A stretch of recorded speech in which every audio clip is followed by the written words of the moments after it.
नमस्कार दर्शक बंधु आपण मान प्रायतः जानते जे ओडिशार राजधानी 1949 मसीहा अगस्ट 19 तारिख में कटक रु भुवनेश्वर को शिफ्ट होता। दर्शक बंधु स्वाधीनतार 2 वर्ष पर भुवनेश्वर ओडिशार राजधानी होता। यह पूर्व कटक 1135 मसीह 1948 मसीहा पर्यंत ओडिशार राजधानी थी। 1936 एप्रिल 1 तारिख में ओडिशा एक स्वतंत्र राज्य भाव प्रतिष्ठा होता, जहाँ को आम उत्कल दिवस भाव पालन करता। ओडिशार राजधानी कटक था एवं स्वाधीनता पर्यंत यह रही। किंतु कहीं ओडिशा एक स्वतंत्र राज्यर मान्यता पाइबार दीर्घ 13 वर्ष 4 मास 18 दिन पर ओडिशार राजधानी कटक रु भुवनेश्वर को शिफ्ट करागला। कौन पाई ओडिशार राजधानी कटक रु भुवनेश्वर को शिफ्ट करागला? किए ओडिशार राजधानी कटक रु भुवनेश्वर को शिफ्ट करथिले? भुवनेश्वर को एक नूतन राजधानी रे परिणत करने से ओडिशा को केते केंद्रीय अनुदान मिलता एवं भुवनेश्वर को कौन पाई ओडिशार राजधानी भाव सिलेक्ट करागला? ओडिशा विधानसभा प्रथम बैठक भुवनेश्वर केबे अनुष्ठित होता? यही सबूर उत्तर आसतु जाना यह भिडियो। दर्शक बंधु, भुवनेश्वर एक नूतन राजधानी प्रतिष्ठा आधुनिक ओडिशा इतिहास में निश्चित भाव एक गुरुत्वपूर्ण ऐतिहासिक घटना। जेहेतु ओडिशा एक भाषा भित्तिक राज्य भाव गठन होता, से ओडिया स्वतंत्र प्रदेश इच्छाशक्ति एवं आंदोलन जो ओडिशार राजधानी कटक रु भुवनेश्वर को शिफ्ट होता। दर्शक बंधु, ओडिशा एक स्वतंत्र राज्यर मान्यता पाइबार 17 मास मध्य सेप्टेम्बर 1937 मसीह डॉक्टर आर डाइन अध्यक्षतार गठित कमिटीर रिपोर्ट अनुଯାयी ओडिशा विधानसभा चौद्वार को परवर्ती राजधानी करने को निष्पत्ति नहीं। किंतु दुर्भाग्यवशतः अर्थाभाव, राजनैतिक इच्छाशक्तिर अभाव, कटक रु चौद्वार को संजोग करुवा महानदी उपर जो सेतु निर्माण होती पूरा करने संबलर अभाव कारण यह निष्पत्ति कार्यकारी हो पारि नथिला। यह व्यतीत कटक भौगोलिक स्थिति और डेनसीटी यार आधुनिकीकरण को अधिक व्ययबहुल कर टाउन प्लानर मैंने से परामर्श देते, जहाँफल कटक ओडिशार राजधानी होवार आशा क्षण होबार लगी।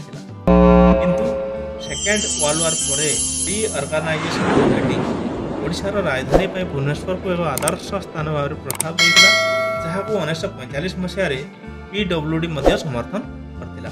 या सत्वे यही सब कारण ओडिशार राजधानी भुवनेश्वर को शिफ्ट कराई। भुवनेश्वर विश्वर केतक प्रमुख धर्म सहित जड़ित थिबा ऐतिहासिक प्रमाण प्रदान करथाय, यथा धौली पहाड़, खंडगिरी और उदयगिरी गुंफा बौद्ध एवं जैन मानक यही स्थानर महत्व को सूचाई थाए। परवर्ती समय ओडिशा शैव संप्रदायर विकास और आधिपत्य समग्र भुवनेश्वर देखा मिली मंदिर संख्यार जमापड़ी एवं सहर को मंदिर मालिन सहर मान्यता देछि। भुवनेश्वर एक ऐतिहासिक ऐतिह्य सबु धर्म समस्त संस्कृति परिव्याप्त होइतिबारु यह एक निरपेक्ष राज्यर केन्द्र होगा उपयुक्त स्थान भाव में सब्यस्त होइतिला। सेकेंड है नियरेस्ट टू कटक।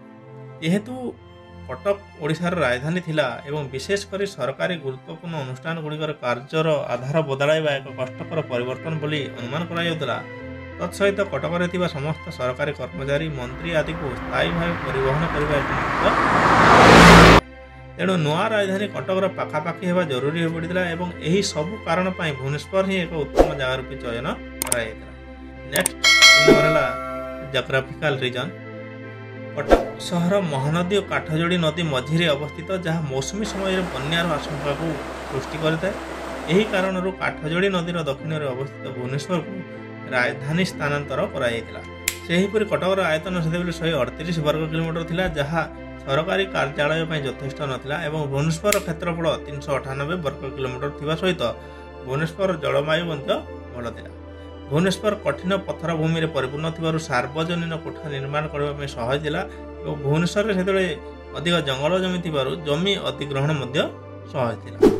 दर्शक बंधु, भुवनेश्वर रे सेकेंड वर्ल्ड वार समय अनेक गुड़ी कोठा एमती रही जाइतिला, जहाँ द्वितीय विश्वयुद्ध समय अमेरिकीय सैन्य मैंने एरोड्राम भाव व्यवहार करते। यह द्वारा सरकार विपुल परिमाण निर्माण खर्च रक्षा पाइपर से गोटे अनुमान कराइला। यह व्यतीत सब मुख्य और शेष कारण है भारत स्वाधीनता पर जो ओडिशा 27टी भारतीय राज्य संघ में सामिल होता से सेक्रेटेरिएट, विधानसभा, काउंसिल इत्यादि प्रतिष्ठा करने आवश्यकता थिला। कटक रे यह सब निर्माण जगह कि भित्तिभूमि अभाव थिबा बेले ମହାନଦୀ ଓ କାଠଯୋଡ଼ି ନଦୀ କଟକ ସହରକୁ ଦୁଇ ପଟେ ଘେରି ରହିଥିବାରୁ ବାରମ୍ବାର ବନ୍ୟାର ଆଶଙ୍କା ରହିଥିଲା। ତେଣୁ କଟକ ନିକଟରେ ଏକ ନୂତନ ରାଜଧାନୀ ସହର ନିର୍ମାଣ କରିବାକୁ ନିଷ୍ପତ୍ତି ନିଆଯାଇଥିଲା। ଏହିସବୁ ଆଧାରରେ ସେତେବେଳେ କଂଗ୍ରେସର ମୁଖ୍ୟ ତଥା ଓଡ଼ିଶାର ପ୍ରଥମ ମୁଖ୍ୟମନ୍ତ୍ରୀ ହରେକୃଷ୍ଣ ମହତାବ ଭୁବନେଶ୍ୱର ସପକ୍ଷରେ ବିଧାନସଭାର ଅନୁମୋଦନ ହାସଲ କରିବାରେ ପ୍ରମୁଖ ଭୂମିକା ଗ୍ରହଣ କରିଥିଲେ। 1946 ମସିହା ସେପ୍ଟେମ୍ବର 30 ତାରିଖରେ ଓଡ଼ିଶା ବିଧାନସଭାରେ ଭୁବନେଶ୍ୱରରେ ରାଜଧାନୀ ନିର୍ମାଣ ପାଇଁ ସର୍ବସମ୍ମତିକ୍ରମେ ଏକ ସଂକଳ୍ପ ପାରିତ ହୋଇଥିଲା। 1948 ମସିହାରେ ଓଡ଼ିଶା ସରକାର ଜଣେ ଜର୍ମାନ ଇହୁଦୀ ଓଟୋ କନିସବର୍ଗଙ୍କୁ ଭୁବନେଶ୍ୱରରେ ରାଜଧାନୀ ନିର୍ମାଣ ପାଇଁ ଟାଉନ୍ ପ୍ଲାନର ଭାବେ ନିଯୁକ୍ତି ଦେଇଥିଲେ, ଯିଏକି ପରବର୍ତ୍ତୀ ସମୟରେ ଚଣ୍ଡିଗଡ଼ ଏବଂ ଜାମସେଦପୁରର ଟାଉନ୍ ପ୍ଲାନ୍ ମଧ୍ୟ କରିଥିଲେ। ଏଥିପାଇଁ ଓଡ଼ିଶା ସରକାର ଭାରତ ସରକାରଙ୍କୁ 2 କୋଟି ଟଙ୍କା ପ୍ରଦାନ କରିବାକୁ ଅନୁରୋଧ କରୁଥିବା ବେଳେ ଅନ୍ତରୀଣ ସରକାରରେ ଅର୍ଥମନ୍ତ୍ରୀ ଲିଆକତ ଅଲି ଖାନ୍ 1,32,00,000 ଟଙ୍କା ଅନୁଦାନ ମଞ୍ଜୁର କରିଥିଲେ। 1949 ମସିହା ଏପ୍ରିଲ 13 ତାରିଖରେ ଭାରତର ପ୍ରଧାନମନ୍ତ୍ରୀ ପଣ୍ଡିତ ଜବାହରଲାଲ ନେହେରୁ ନୂତନ ରାଜଧାନୀର ଶିଳାନ୍ୟାସ କରିଥିଲେ। 1949 ମସିହା ଅକ୍ଟୋବର 10 ତାରିଖରେ ଓଡ଼ିଶା ବିଧାନସଭାର ପ୍ରଥମ ବୈଠକ ଭୁବନେଶ୍ୱରରେ ଅନୁଷ୍ଠିତ ହୋଇଥିଲା। ଯଦିଓ ଭୁବନେଶ୍ୱରରେ ରାଜଧାନୀ ନିର୍ମାଣ କରିବାରେ କିଛି ବାଧା ସୃଷ୍ଟି ହୋଇଥିଲା, ଯେପରିକି ପାଣ୍ଠିର ଅଭାବ, କଟକରୁ କର୍ମଚାରୀମାନେ ଭୁବନେଶ୍ୱର କାର୍ଯ୍ୟାଳୟକୁ ଯିବାକୁ ଅନିଚ୍ଛା ପ୍ରକାଶ କରିବା ଏବଂ କଟକରୁ ଭୁବନେଶ୍ୱରକୁ ରାଜଧାନୀ ସ୍ଥାନାନ୍ତରଣ କରିବା ପାଇଁ କେତେକ ପ୍ରମୁଖ କଂଗ୍ରେସ କର୍ମୀଙ୍କ ବିରୋଧ ସତ୍ତ୍ୱେ ଓଡ଼ିଶାର ରାଜଧାନୀ 1949 ମସିହା ଅଗଷ୍ଟ 19 ତାରିଖରେ କଟକରୁ ଭୁବନେଶ୍ୱରକୁ ସିଫ୍ଟ ହୋଇଥିଲା। ତ ଏଇଥିଲା ଦର୍ଶକ ବନ୍ଧୁ ଓଡ଼ିଶାର ରାଜଧାନୀ କଟକରୁ ଭୁବନେଶ୍ୱରକୁ ସିଫ୍ଟ ହେବାର କାରଣ ଏବଂ ପୁରା ପ୍ରକ୍ରିୟା। ଯଦି ଆପଣଙ୍କୁ ଭିଡ଼ିଓଟି ଭଲ ଲାଗେ ତାହେଲେ ଭିଡ଼ିଓକୁ ଲାଇକ୍ କରନ୍ତୁ, ସେୟାର କରନ୍ତୁ ଏବଂ ମୋ ଚ୍ୟାନେଲକୁ ସବସ୍କ୍ରାଇବ୍ କରନ୍ତୁ। ଥ୍ୟାଙ୍କ ୟୁ, ନମସ୍କାର, ଜୟ ଜଗନ୍ନାଥ।